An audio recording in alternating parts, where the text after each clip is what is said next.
Welcome back to the Getting After It podcast, everybody. Excited to have you here today. As always, I appreciate you for tuning in and listening with your friend Brett. It's another quick hitter today. I'm trying to boil down the lessons that I want to talk about on my own in a very short way, just so it's easily understood and it's not too long. You know, we don't want to sit through lectures, and I don't want this podcast to turn into a lecture. So trying to give more easy actionable items that you can take and apply to your life, hopefully improving your situation, helping you get after it a little bit better, getting you one step closer to your goals.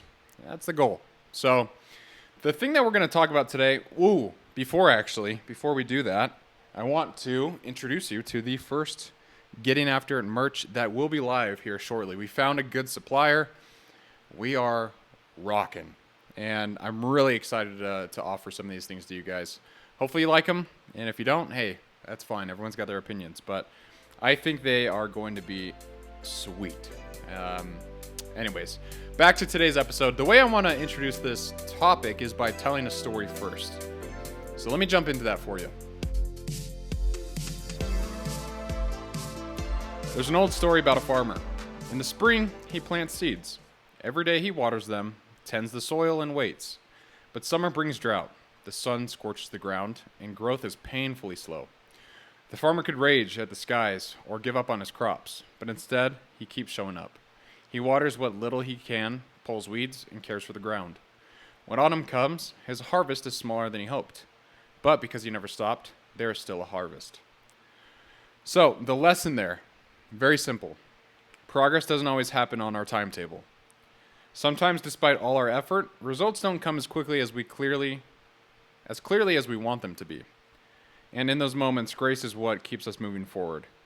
Grace keeps us tending the soil, even in the dry seasons. And that's what today's episode is all about. Why grace isn't the opposite of discipline. In my opinion, it's one of the things that can help you with your discipline. I'll get into that a little bit more later on, but giving yourself grace doesn't mean you're lowering your standards. In my own experience, it means that you're actually willing to push a little bit further. Because we'll look at how grace can build consistency and how important it is to reframe your perspective when things don't go your way, and some practical steps that you can also take and try to apply to your life.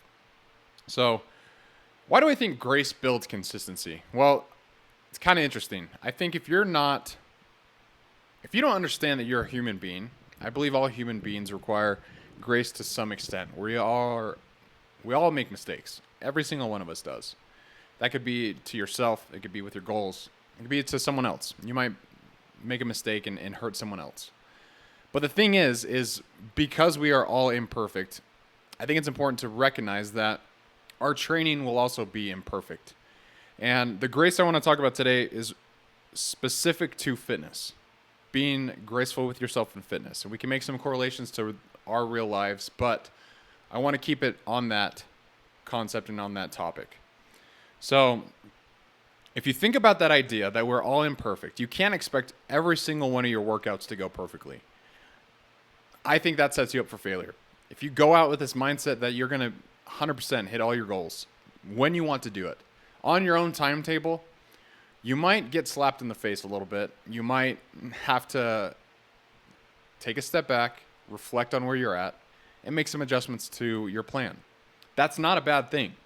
In fact, I think that's part of goals setting and accomplishing things just as a standard. You're going to have to adapt. You're going to have to make changes. And if you don't, that gives you more ammo to want to give up. Because if something isn't going your way and you want it to fully go some certain way that you have built out in your head, you might be disappointed. You might not get the results that you want. And that might lead to some self-talk to where you talk yourself out of the goal itself entirely. You might say, well, I'm not getting it to when I want, or I'm not getting the thing when I want it there. You know, the goal is defined, it's clear, but it hasn't happened yet. And because it hasn't happened yet, I'm going to give up entirely. That's a dangerous place to be. And I would argue that is a loser's mindset. Might be harsh, but I think that's true. A loser is someone who doesn't find ways to improve, to make themselves better, to find ways to continue to push their boundaries and to keep going. Now, we often think that discipline never means missing anything, right? I often talk very highly about discipline, but it's because of the results I've seen in my own life from practicing the principles that discipline says. You're never supposed to falter. You never let yourselves off the hook when things go bad. But the truth is, grace is what makes discipline sustainable, in my opinion. Because without it, you can burn out. Without it, you might want to quit a few times, and you might give in to that thought. But with it, you keep showing up. You keep showing up long enough until the results actually do happen. And I remember this because I was training for my first ultramarathon in 2024, and if you haven't trained for an ultramarathon, those are some hard days. Those are some really long hours on the trails. Excuse me. They're long hours on your feet. It is a very difficult thing to do. And during that time, I remember just being so fatigued. I was burnt out mentally because I was working a lot. Like, I still have a full-time job. So I go to work. I'm working there all day long. And then I'd come home and I'd, continue to try and be a good husband for Allie, even though I was tired at the time. But the training itself was what was difficult because I was fatigued beyond belief. My body was having a hard time recovering, and I didn't know what to do. I thought I was a loser. I thought I wasn't made for ultra marathon running because of how my body was responding at this time. So I called up my coach, and I was telling her my situation, and I just remember her saying, hey, okay, well, let's back off. Let's take a full week. And I was like, what do you mean take a full week? And she's like, you're not going to train at all this next week. And I was caught off guard because I hired this person to help me train, right? I hired this coach who has ran Boston, who's run ultramarathons before, who's coached many others. She's a great coach. And here she comes telling me, hey, actually, let's not run next week. It was hard for me to digest for a minute, but eventually I was just like, you know what? She probably knows what she's talking about. She's done this before. So I'm going to listen to her. I'm going to apply what she says. And I remember that week where I took off of training, it felt like a weight was off my shoulders in a sense. I was able to take a step back and recognize, where I'm struggling in my training, where I need to shift my focus, whether it's to nutrition or some other things. And I had a lot of time to recover and rest. I still stayed pretty active during that time, like going on walks and that kind of thing. But it was weird. And she was right, though, because that week of rest gave me the reset that I really needed. I reflected, I adjusted, and I came back stronger when the time came. And in the end, when I ran the race, I placed 10th, which, I'm proud of because that was my first ultramarathon race. Who knows if that would have happened if I just stubbornly pushed through. If I just was like, hey, I'm just going to keep going. Maybe I would have gotten burnt out closer to race day, and maybe I might have not even had the opportunity to run it. I love what Seneca says about this because I've mentioned this so many times on this podcast, but we suffer more often in our imagination than in reality. And the point I'm trying to make with that quote relating to grace is simply one missed workout doesn't erase months of training. Because if you're someone who's into fitness, if you are into running, training, whatever it is, and you miss a day, you might have feelings of guilt. You might have feelings of discouragement or that you're not good enough for your goals. I have felt that before, and it's hard to live with. I still have those feelings on days where I'm not able to train, or if I'm feeling weak, man, I will beat myself up. I will tell myself, hey, you're supposed to be this guy who's able to run far and who's able to push themselves really hard. You tell other people to do the same. And here you are, taking a rest day.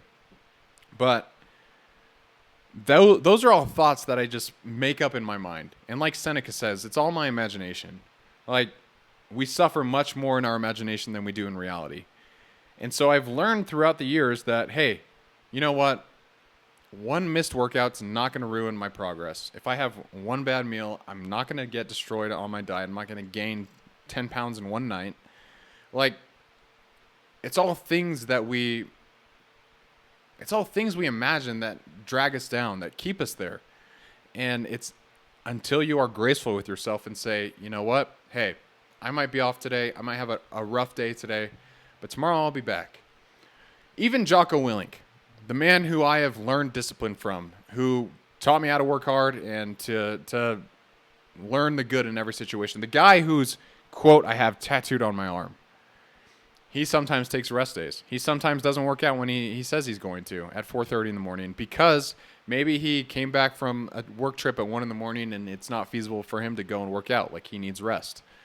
But even he will post a picture of his watch, as he does every single day, and say, hey, got to get back to bed.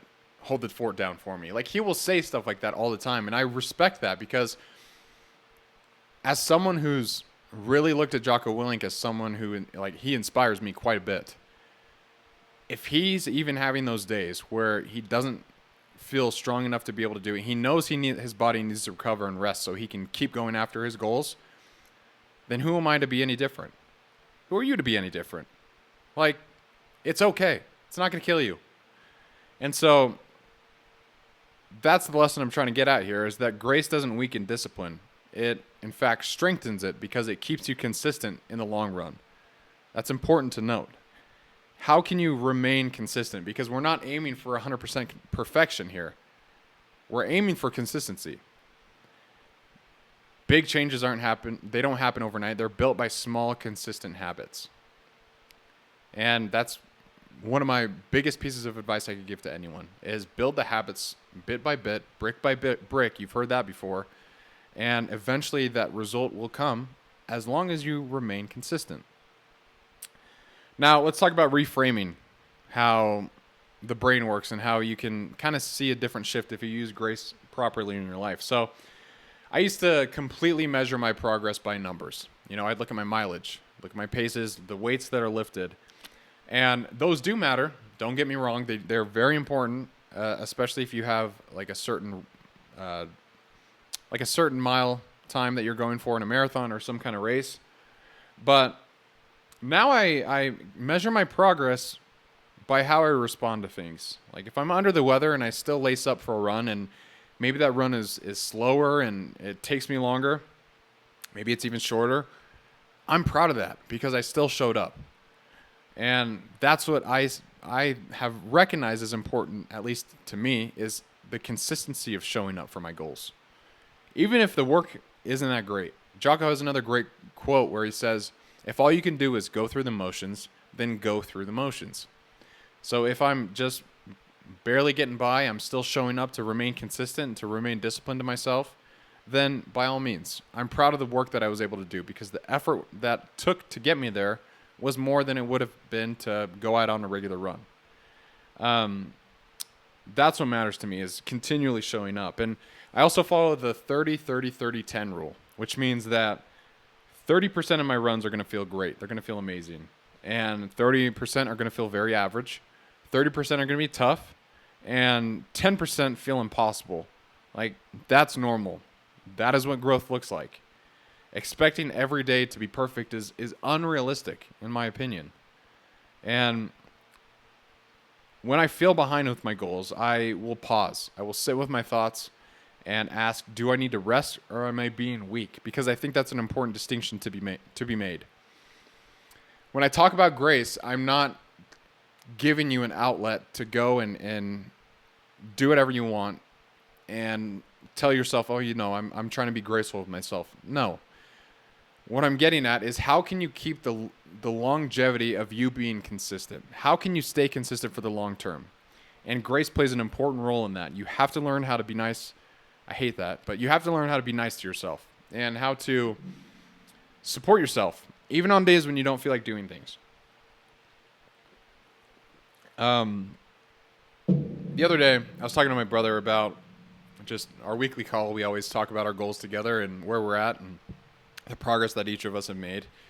And he was pretty bummed with his effort this past week. He did really well the first 4 days of the week.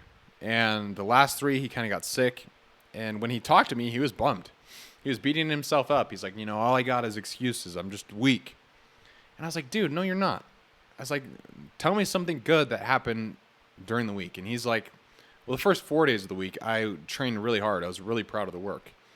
And so I was like, okay, that's 54% of the week you're doing good stuff. Like, more than half the week, you pushed yourself. You showed up when you didn't want to. And even though you're sick right now, you're still trying to get out the door and running. Like, he went on a 2-mile trail run on Saturday, but he was supposed to do 18, but all he could do was 2 that day. And I was like, you're still trying to show up. Even if you're not getting the results you want with the runs or with your training, that doesn't matter. What's important to me is that you're continuing to show up for your goals, even when it's difficult, even when you don't feel like you have it in you. You're still trying to make it to the gym. And I was proud of him for that, because that's what progress looks like sometimes. And sometimes it's just as simple as reframing your mind to find the small wins throughout the week, to show yourself that you are actually making progress. It just might be a little delayed because things might have came up in your life that has slowed you down, which is completely normal. I want to make that clear. It's completely normal. Michael Jordan has a really interesting reframe when he thinks about failing or failures. He says that, he missed 9,000 shots in his career, and he would reframe it as feedback, like how he could learn from whatever he's doing, right? And I think that's powerful to also understand as well, is that even the greats, they will have failures. They will have times when they will have times where they miss the shot, literally. And they don't take that as a loss. They take it as, hey, why did I miss that shot? Let's break it down to the smallest steps and let's figure out how I can make that when the pressure's on the next game. Like, that's an important thing to also note is Michael Jordan, the GOAT of basketball. He even recognized that failure is feedback. And I'm not saying you're failing right now, but let's just take the example of, let's say you missed 2 weeks of working out. My advice would be simple. It's get back on track today. Not tomorrow, not next week. Get back on track today. Prove to yourself that you can still do something difficult. And let that momentum build. Progress is not a straight line. It's a series of reframes and small wins and the refusal to quit. You have to remain disciplined. You have to remain committed to the goal. It's easier said than done, I understand that, but I would challenge you next time you run into something that is a roadblock in your goals, see if you can reframe it. See if there's something that you could learn from this opportunity and try to move forward. Keep that momentum. And if you've fallen off the wagon, get back on it today. You have the power to choose. And if you're listening to this and it's 10:30 p.m. at night and you're feeling that urge to go and do something difficult, go run around your neighborhood for 30 minutes. Like, go do something hard. Prove to yourself that you can still do it and show up. And then let that momentum carry you into the next day. And let it keep going. But reframe it as, hey, I'm not a loser. I'm going to get back on track. Loser's a harsh word, but try and reframe it as an opportunity to be like, hey, you know what? I still got it. I'm not going to let this define who I am, and prove to yourself that you can still push. I want to give you some practical steps to apply this to your life and to maybe see grace as an aid in your goals rather than a deterrent or a weakness. In my experience, discipline does not just happen to someone. It's built through repetition. And structure makes it sustainable. Right now, I'm training for an ultra marathon in October, and I try and break down my training into 3 different pillars, and it's the mileage, the nutrition, and the recovery. And obviously, mileage tests my distance. Nutrition ensures that I can fuel without crashing, and recovery protects my body from breaking down. And each week, I will pull back and ask myself, which of these 3 areas do I need to spend more time on? If it's recovery, then usually I'll spend more time stretching. I'll spend more time doing mobility exercises, and might slow down my paces, take it a little bit lighter in the gym. If it's nutrition, I'll experiment with different things while I'm running. I'll try to really, really test my nutrition, which is interesting to say like on a podcast, because why would you need to work on your nutrition? Well, if you eat the wrong things on race day, your stomach might really get messed up. Your body might not respond very well to them. So it's important to practice that during the weeks of training. So as you approach race day, that's locked in. You're good to go. And recovery is also important. Like, you have to learn how to recover. But the more I focus on taking each of those the 3 pillars, and trying to focus on each one each week, it makes it a little less overwhelming. It makes it more sustainable for me. And when I was training for my first ultra marathon, I mentioned how I was just very overwhelmed. I felt fatigued mentally and physically because it was my first one, right? But this one, I'm taking a different approach. I'm trying to break it down into the smallest categories I can focus on each week, and just make progress in each of those. And I know it sounds like you're not going to be making a lot of progress, and it might not look that way day by day.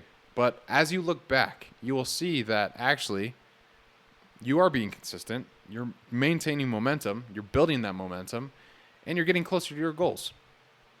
It's hard to do, but it's important to be able to have these honest conversations with yourself and see where you can focus on. And I also use checkpoints. Like, I have weekly, monthly, quarterly, and yearly goals.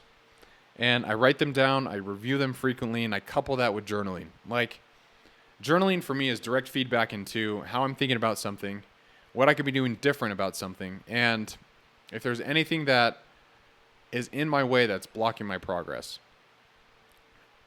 The caveat to that is you have to be very honest with yourself. There's no sugarcoating. Like, why would you sugarcoat it? It's basically you're taking your own thoughts and putting them on paper. So if you're worried about sugarcoating your journal for yourself, I'd say don't do that. That's silly. Like, it's a honest conversation with yourself. And when I review my goals, I if I miss one or if I make one, I record those milestones. So I can either look at the pages and say, man, I got a lot of work to do.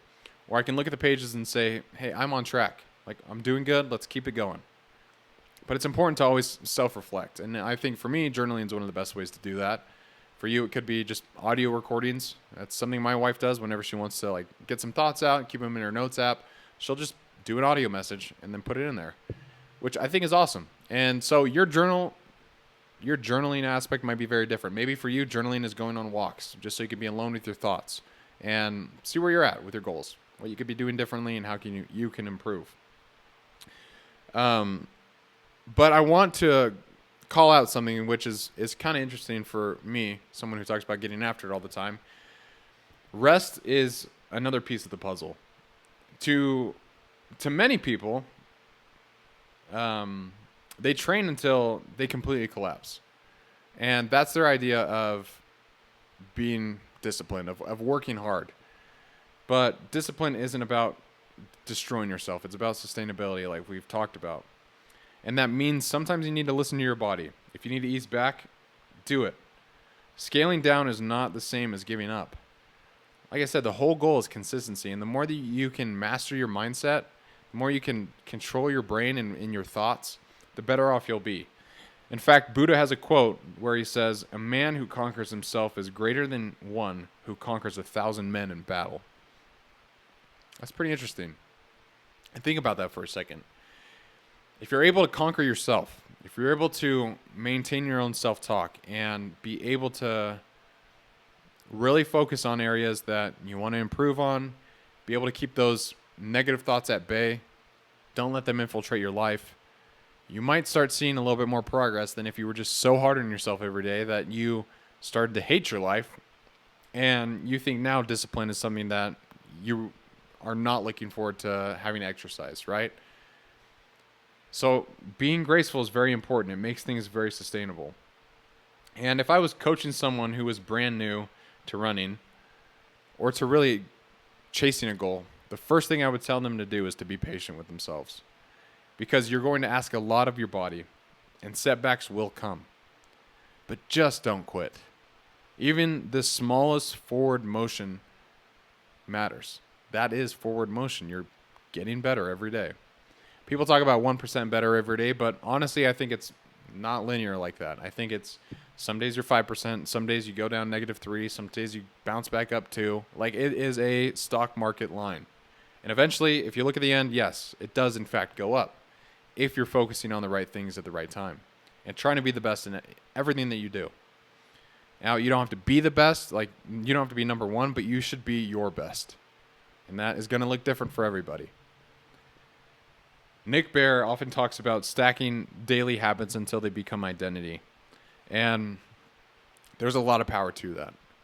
You build these small daily habits that eventually they become who those habits create. So for me, for a good example, is running. Like, since we're talking about running, might as well talk about my own story, right? I guess that's what I do on a podcast.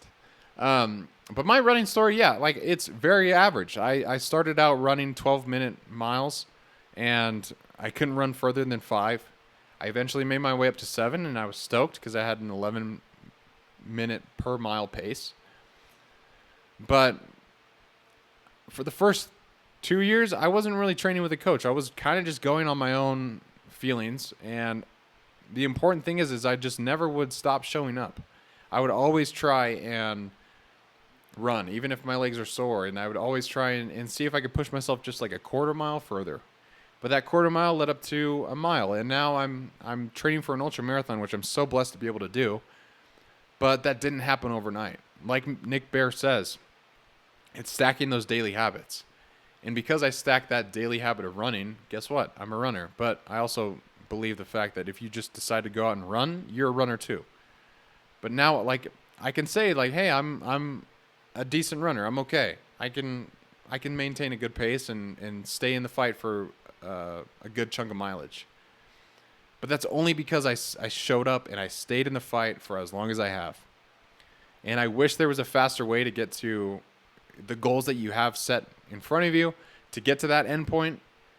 But in my experience, it's not that way. It's very slow and steady. Getting after it, this podcast is another great example of that. Sometimes I'll try and pile on too much at once. I won't know what to focus on, which means my work in each of those things that I'm doing is not going to be as great as if I focus on one area at a time.